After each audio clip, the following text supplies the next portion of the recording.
Okay, I thought that as we're kicking off what's going to be a series of 3 events, I should begin small and modestly and informally. That is, I don't have a serious, heavy-duty academic paper in front of me. I have some pictures, and I'm going to talk my way through those pictures. This is a very small island, Pabay. You will see it if those of you who drive north, well, you all have to drive north unless you're going back via Armadale, but up into Broadford and on the bay, in the bay there, you will see the island of Pabay. It's a very small island, but I think it's a way into talking and thinking about islands, past, present, and future. And so I'm going to begin very modestly, and by the end of the talk, I hope to try and draw some conclusions which might be of greater significance. So, why write about Pabay? Well, I have always been reluctant to, as Becky kindly talked about some of my publications, I've always been reluctant to write Islands history for a variety of reasons. One, because I don't know if you have read Hugh McDermott on this, but he said he had no patience, talking about island history, no patience with the olla podrida of old wives' tales, day trippers' ecstasies, and trite moralizings, mawkish sentimentality, supernatural fancies, factual spinach, and outrageous banality, which fills most books on this subject. That's Hebridean islands. Actually, there's some truth in that, and I do read books of that nature still, but I'm hoping the one I did is a bit different, but maybe not.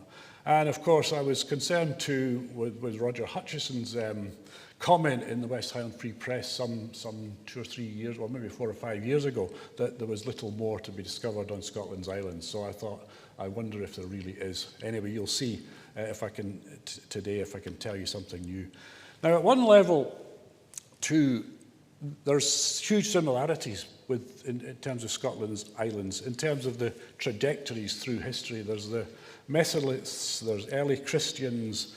You know, most islands will have seen, or many islands will have seen Mesolithic settlers, if you like, and travellers. Many islands will have been associated with early Christianity. There's the Norse invasions, there's the Lords of the Isles and the clans, there's transition to landlordism, there's clearance, there's rich men's playgrounds, population loss, especially of the smaller islands. And you know, you can see that in many, many places. But despite this, the fact is that islands aren't the same. They're different in all sorts of respects, geologies, geographies, locations, and so on. And islands have long fascinated me. As you'll see in a minute, I've been fascinated by islands since I was 3 years of age. And so what Pabay I've written about, and it's unique. It's very, very different from many of the other Scottish islands. It's flat, it's low-lying. I'll show you some pictures in a minute. Long fascinated me, and it does reveal some universal issues about islands. But I have to confess that my way into this book was not through serious academic inquiry, but it was because of a promise I made to my late Auntie Margaret. Now, my Auntie Margaret, Margaret Whatley, Margaret McKinnon, because she married Charlie McKinnon up in Waternish. My Auntie Margaret, as you'll see on the left there, was a knitter, made knitting up in Waternish, up in Dunhallen, and there's where she did her knitting. That's sadly the cottage that she worked in as it is nowadays.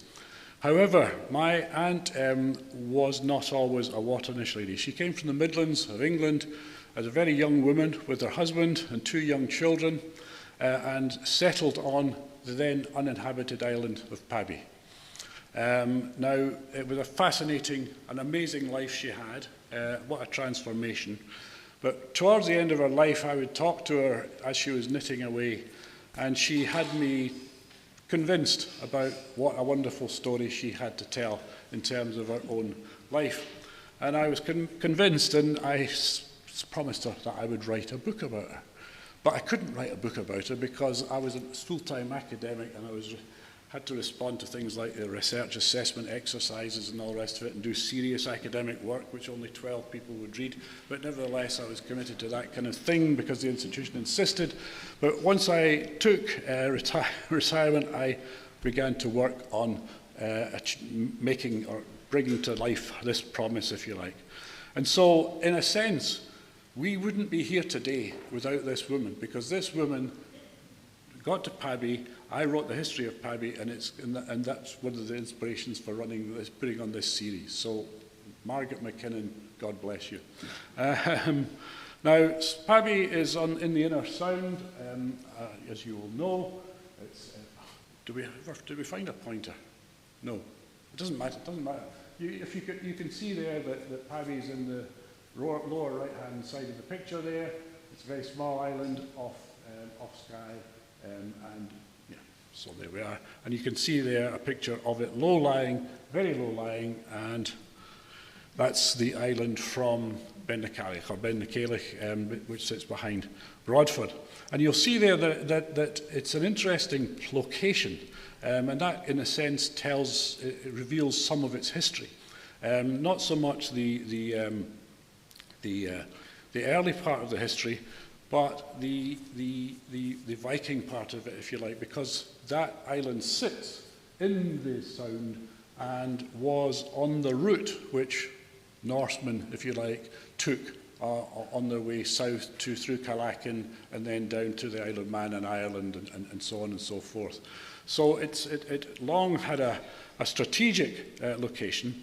I should have probably said something about the name Pabay, Papa, where that's a Gaelic, Irish, Norse name for father, chief, mainly associated with priests or religious communities. So there's a number of papas, there's a number of prefixes pa around the Western Isles, and usually these denote Christian sites of some sort. And so Pabay was a place where pretty sure that at one time there were holy men and women or Emirites there.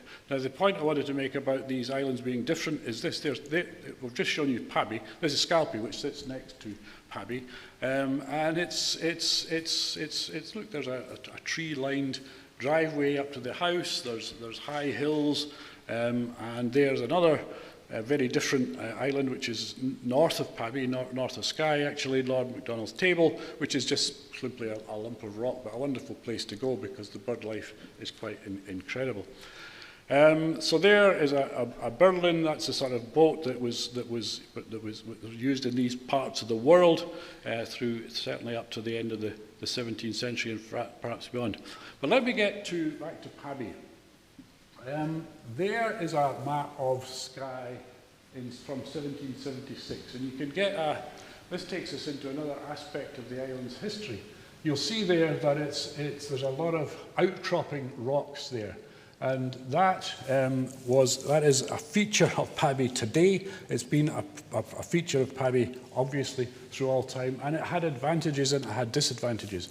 In the 16th, 17th century, it was said that Pabay was inhabited by robbers, thieves, mercenaries who would come out to sea and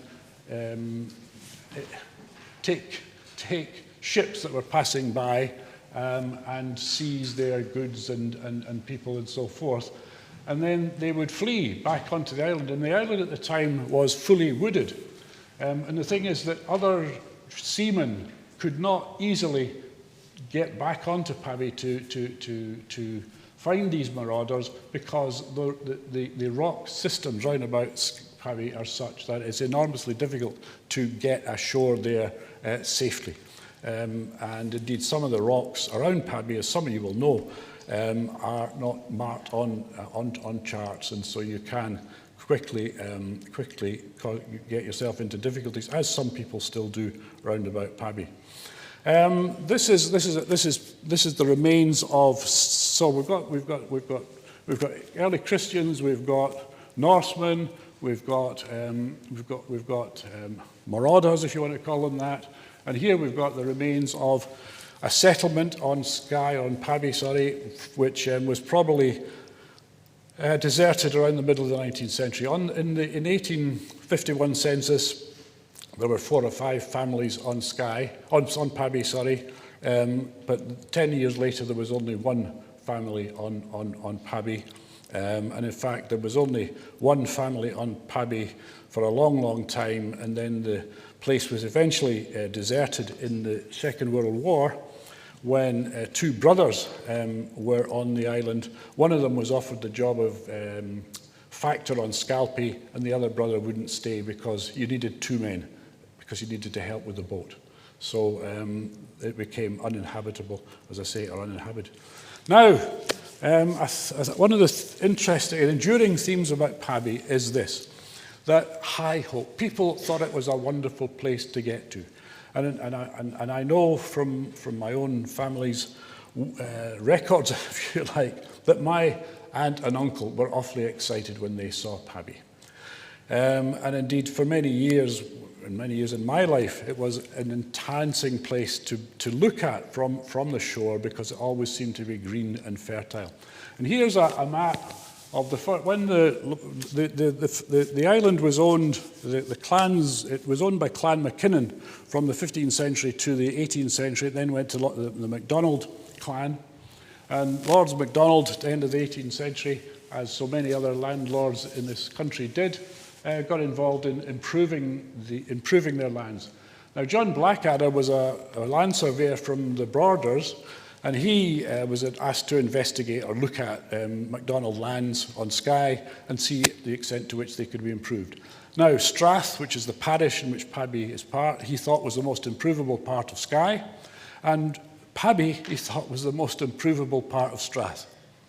And you'll see here a very optimistic kind of plan. It says, you know, the middle section is improvable moss. At the back, on top side, there's dry ground, already arable, some arable in the south. But this main central bit, he describes as being, as I say, improvable arable. Now, he said that in 1814. And it's still improvable arable for reasons that I will explain. You'll see there some lines on the map, and there's some similar lines. This is a drawing from 1924, and Pabay is very low-lying. It is very wet, therefore, and it is very, very hard, if not impossible, to drain. Blackadder, way back in 1814, said the only way in which while this land is improvable, it is only improvable if you build or dig big ditches, deep ditches, 10-foot deep ditches, and keep them clean.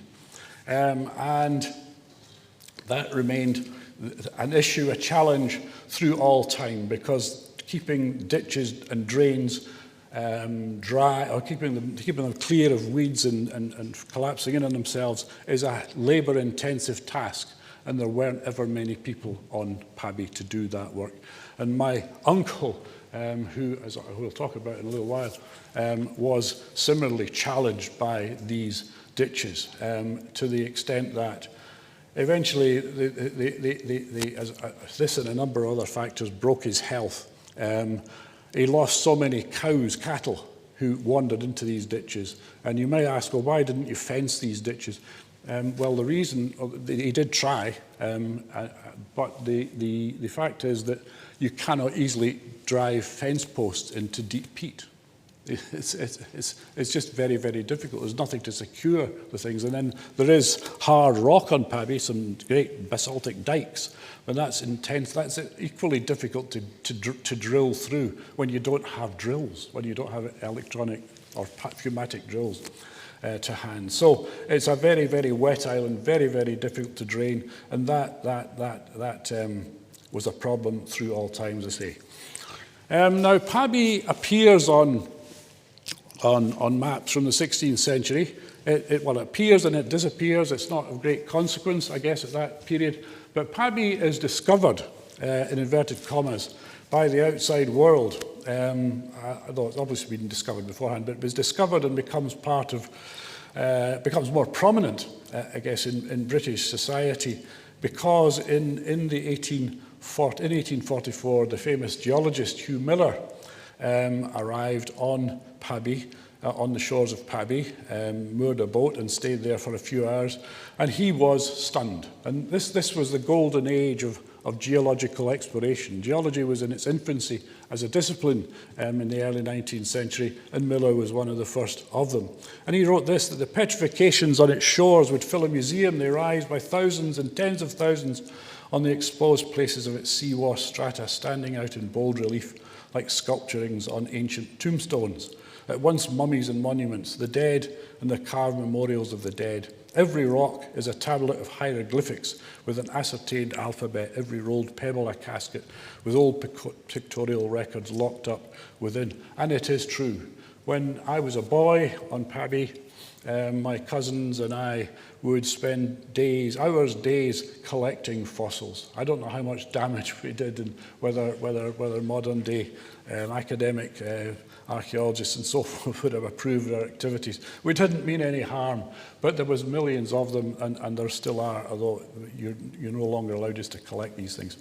Archibald Geekie, he was a pupil, if you like, of Miller, or Miller patronised him.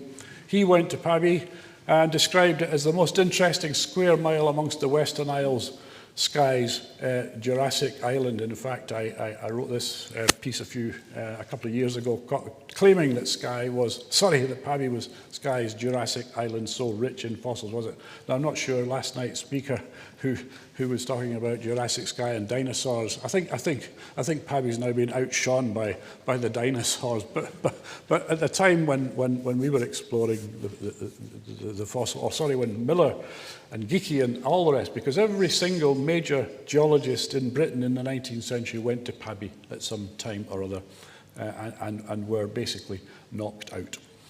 The island was, as I say, in the hands of the Lords MacDonald at this time, and there's Armadale Castle, called a castle. It's really not a castle, but the MacDonalds owned Pabay, and they used it. Sorry, I've moved on. The MacDonalds used Pabay simply as a live larder.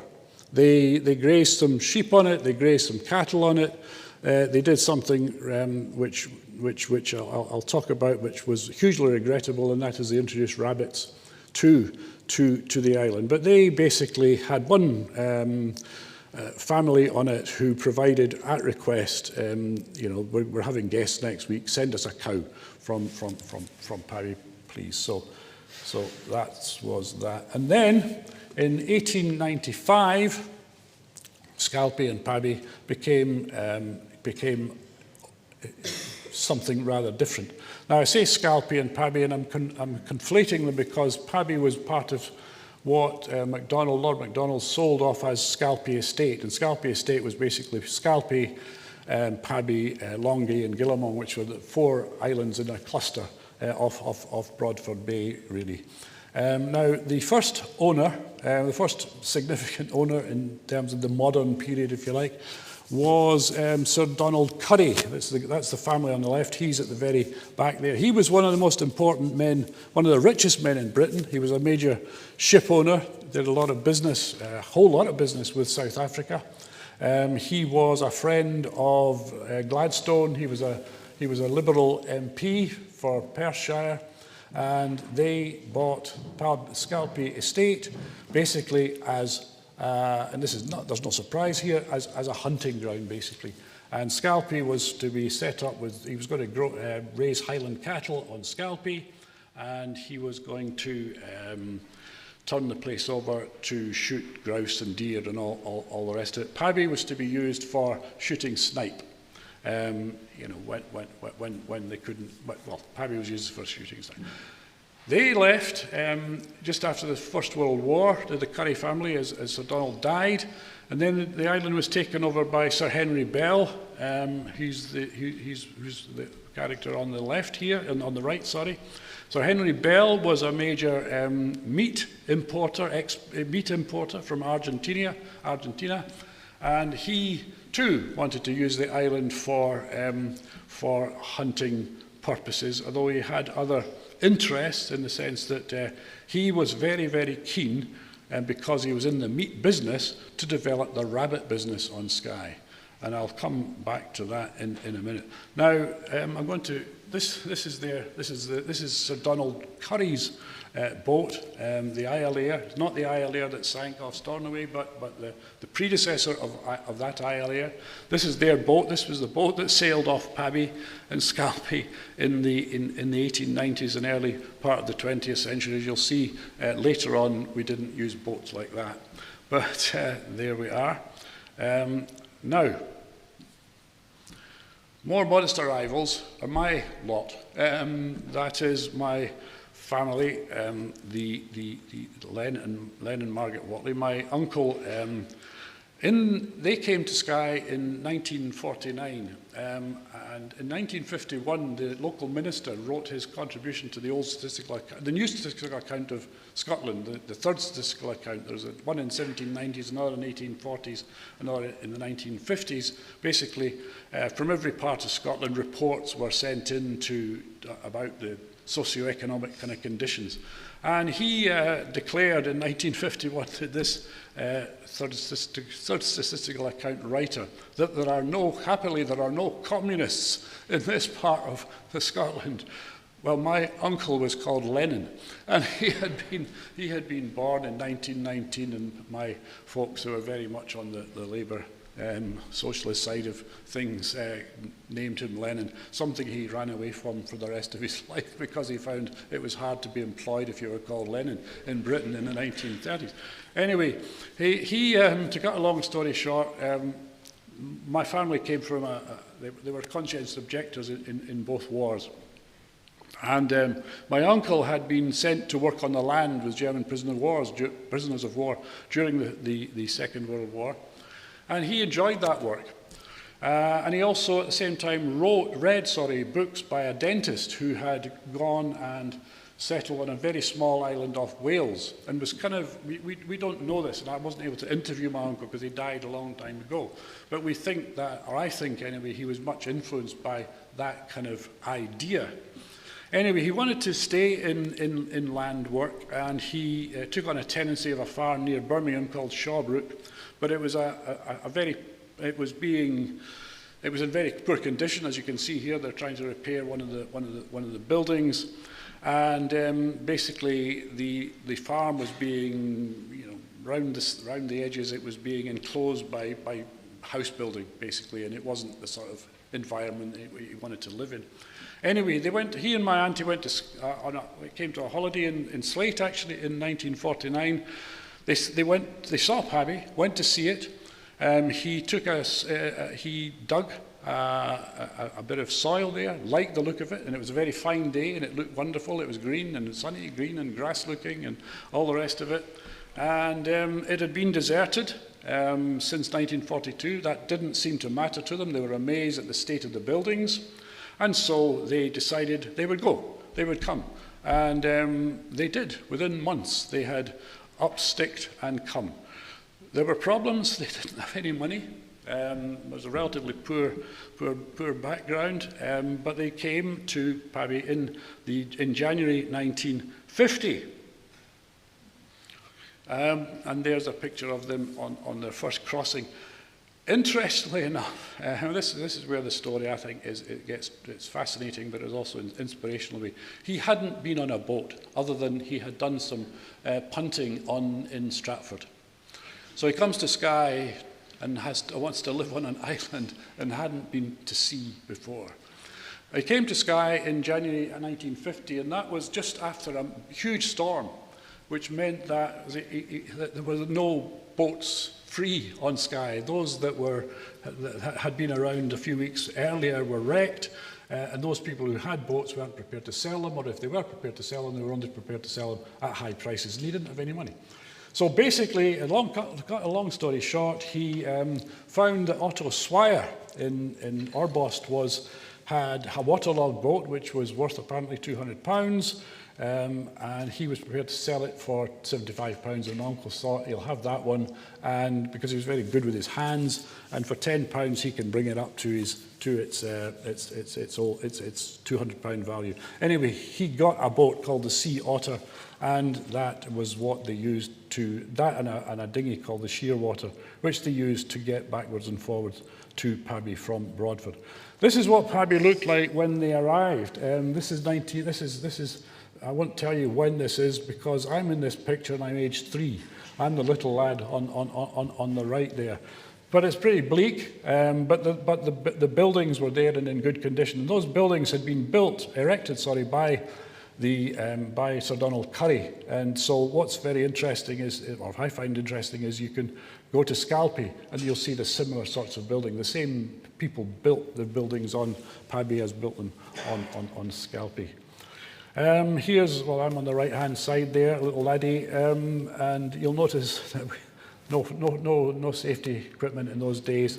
And that was the thing about, I want to make, the point I want to make out, well, I want to make a couple of points about boats, but before I do that, there was no electricity, no hot water, no running water. That's my mother doing the washing, and I'm the little lad on the left. So this was a very, very kind of very basic way of living.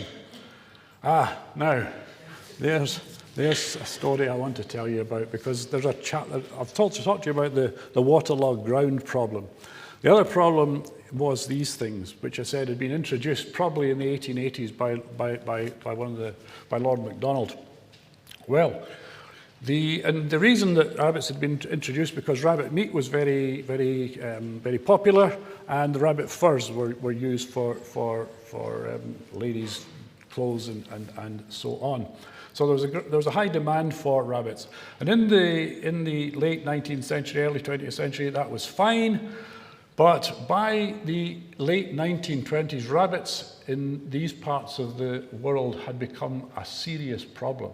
We do not appreciate, but I've seen state records from Skye which are frightening in the sense of what is being reported, that every single living, growing thing is being eaten by these rabbits. They're even taking the bark of established trees, so that Skye was in a pretty desperate position by this time. However, rather than tackling the problem, Henry Bell restocked his island with rabbits because he was, I say, in the meat business. He was sure that there was still a market for better quality fur and better quality rabbit meat. Anyway, it was a disaster, and ultimately on Pabay, my uncle got there in the early part of 1950. He needed money, so he planted potatoes. That was the easiest thing to do. He went to look at these potatoes as they were growing, but by the time they were fully grown, they were gone. He had been told rabbits don't eat spuds, but he discovered that they do. And he was left bereft in a sense, because they had no money, no income, and that drove them to spending the first autumn of their time on Pabay gathering whelks or winkles for the London market. So rabbits are a problem, and in fact, Stuart, my cousin, and I spent when you went to Pabay, you always had a job to do, and one of ours was to walk around the island every morning and reset snares to try and catch some of these rabbits, because the netting that Len, my uncle, had put up was extensive, but he didn't have the time or the money to set it deeply enough into the soil so that the rabbits could still climb under it and through it and so forth. So it was a hard job until myxomatosis, and myxomatosis didn't. It spread, as you know, through the rest of Britain, but it wasn't getting to the islands. And one of the sad things, I guess, in terms of living on Pabay, or my experience of Pabay, was that my mother even was involved in and we live near Glasgow, looking for dead rabbits on the road and then sending them to Pabay to try and spread myxomatosis onto there and to try and eliminate the rabbit population. A horrible business, but nevertheless, because myxomatosis is a horrible disease, but nevertheless it was a matter of the rabbits or us, because if the rabbits were there, you couldn't grow crops, basically. Now, go back to the boats. This is the sea otter. This is the boat that Len, my uncle, bought from Otto Swire. Now, there it is, nicely tied up by the jetty, and little children playing on it and so forth. And he was delighted with it because it had a cabin. My auntie hated the sea, and she crossed as rarely as she could across the water. And there's the boat. That was in 1951, I think it was, and this is about 1953. There's the sea otter. And that was a problem on Pabay because of there was only a jetty. It didn't provide any shelter from the winds from the south and the east. And during the course of the years my folks were on Pabay, they lost something like 14 boats, just wrecked like this because of there's a problem, and he couldn't afford more expensive boats, and he couldn't afford to do what was necessary at the jetty to improve things. What's the time, Kate? I mean, I know what the time is. What time do I have? I have till 20 past. Right, goodness me. Okay, well, they resorted to various ways of dealing with the sea passage, if you like, and they bought this duck from ex-army, ex-navy, or ex-army duck from somewhere down near Mallaig, and tried that because it would be very useful for taking hay and so forth, cattle across to the island. That did 3 trips, and then it sank off near the perch that lies between Pabay and Broadford. Here's various aspects of the operation, their operation in the 1950s and 1960s. In the top right hand, you'll see a great pile of seaweed. And that was one of the advantages of Pabay, according to John Blackadder, way back in 1814, was that the island was blessed with rich supplies of seaweed and shell marl, which produced basically fertilizer for the land. And I think one of the other interesting aspects of this sort of study is that there are continuities in the history of some of these islands. I mean, that's the 1950s, but that could have been going on in the 1850s, could have been going on in the 1750s. Yeah, and interestingly enough, right now, in the last year or so, a seaweed growing, a kelp growing business has been set up off Pabay. So, it's important. And there's just some pictures of trying to farm on Pabay. My uncle, in order to try and make a living, obviously potatoes weren't the answer, was to set up a chick rearing station. And for some time, he supplied the Western Isles with live chicks. He would, in return for older hens, if you like, which he would then sell to hotels and so on. So that was another way of making a living. In other words, he had to put together a living from various income streams. Here's another one. He got himself into knitting and was designing jerseys of the sort he's wearing there, and even had a sort of interesting little card, 1963 fashion note, the best dressed dominie will be wearing matching Shetland tie and socks this year, and of course he would make them as well. So it turned his hands to many things, including painting. All sorts of, there's Stuart and I doing boat repairing, if you like. Down on the left hand side you'll see there a Nissen hut, one Nissen hut and one base for a Nissen hut. He needed to storage room on the island, and that Nissen hut went on fire. The other aspect of Nissen huts is that on the top end of the island, which is only 89 feet high, he had a couple of Nissen huts erected. one day. The men who were erecting it went off on the Friday. By the Sunday, there was no Nissen huts left. The wind had blown them out to sea, and they were to be seen somewhere off Applecross, glinting in the sunshine. So wind is another issue on an island of that nature. That's my auntie. Just that was a communication system. There was no radio, there was no cell phones, and so forth. And so, in order to communicate with the mainland or Broadford, you looked at the telescope and saw if a boat was coming. If you needed something, she would put sheets out or something of that sort. And in fact, when I was a boy, in my early teens, I guess, 12, 13, and you could travel around at that age on your own in a way that you can't nowadays, my mother would put me on the train at Queen Street. I would take the train to Armadale, get this boat across to, Malay, get the boat across to Armadale, get the bus up to Broadford. I'd go down to the pier on Broadford, stand there, and my auntie would spot me, and they'd send the boat across for me. So it was magical. I don't know how we did it without cell phone, without mobile phones. Another problem our challenge, sorry, I shouldn't make this, he's brought this, another challenge was that the tide went out, as it does everywhere, but the tide went out at Pabay relatively quickly, and that meant that you could not sail at certain times of the day. And that was important because if you were dealing with live animals, you didn't want to be hanging around, or even if you were dealing with dead meat, you didn't want to be hanging around with stuff rotting on a jetty, and that occasionally happened. That was another issue. The people who succeeded my uncle did this very sensible thing, and that they built, they blew a hole in the jetty and built this shelter for craft, but my folks couldn't afford to do such a thing. But life would have been very different had they been able to do that. I'm whipping through this. Now, this is where we are. The present owners, and I don't want to be disrespectful of them, but the present owners have spent a lot of money on the island. Sorry, I should have said before getting to this, my folks left after about 20 years. My uncle health deteriorated very badly. He had a couple of heart attacks.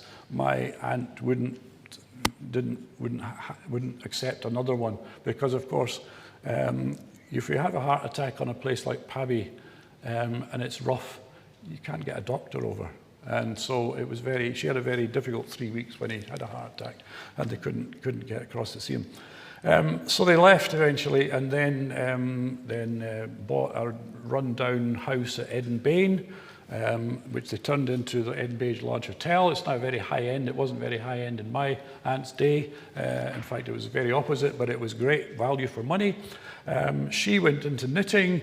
He set up Edinburgh Pottery, and my cousin still runs that, and indeed other of my relatives are still on the island working away at various things. So inasmuch as their venture to Pabay was in part supported by government grants that were available at the time. The state was very interested in stemming the outflow of population from these parts of the world, and so they benefited to some degree from that. And you might, you know, governments look for immediate returns, but this is a long-term return. There are still my family in this part of the country making a living, contributing taxes and creating employment and so forth. So it's a you know, governments should be patient. Things happen, not necessarily overnight. The present owners have planted trees. So Pabay is beginning to look a little like it would have done in the 16th century. Unfortunately, however, all of the cultivable land is no longer there. I went back about 3 or 4 years ago, and as I say, well, as I don't say, it was heartbreaking because all of that effort, all of that human endeavour that had gone in over the centuries, actually, I'm not talking about just my people, but their predecessors, the old church, the old settlement, all of the agricultural work that had been done over the years has been lost beneath this grass and weeds and so forth. There aren't even any rabbits there, although I understand they've returned. But they're having difficulty. When I was a boy, we could walk around this island in 2 or 3 hours. And we went back and we'd arranged for a boat to come and collect us, and we were late because we couldn't get round the island because it was so overgrown, it was kind of tragic. And in the book I've written about this, I'm not the best writer in the world, but